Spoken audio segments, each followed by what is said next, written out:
அந்த ஆசை இருந்ததுனாலே என்னவோ தொடர்ந்து நமக்கு சமைக்கிற மாதிரியே படங்கள் அமைஞ்சுக்கிட்டே இருக்கு. இப்போ ஜகமே தந்திரம்ல பரோட்டா போட்டோம், திருச்சிற்றம்பலம்ல வந்து டெலிவரி பாயா இருந்தோம், ராயன்ல ஃபாஸ்ட் ஃபுட் வச்சிருந்தோம், இந்த படத்துல இட்லி சுட்டுக்கிட்டு இருக்கோம். எனக்கு நான் எழுதிக்கிறதும் அந்த மாதிரி தான் இருக்கு.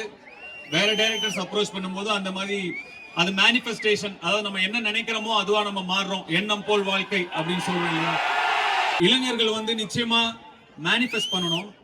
நம்ம என்னவா வாழ்க்கையில ஆக விரும்புறோம், நம்ம என்ன சாதிக்க விரும்புறோம் அப்படிங்கறத நம்ம மேனிஃபெஸ்ட் பண்ணணும். நம்ம நம்பணும்.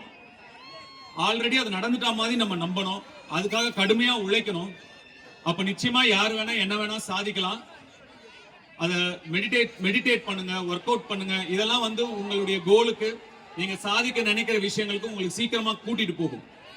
ஸோ மேனிஃபெஸ்ட் பண்ணுங்க, ஹார்ட் ஒர்க் பண்ணுங்க.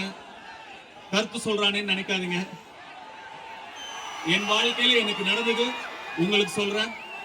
கண்டிப்பா இதெல்லாம் நீங்க ஃபாலோ பண்ணுவீங்கன்னு நான் நம்புறேன்.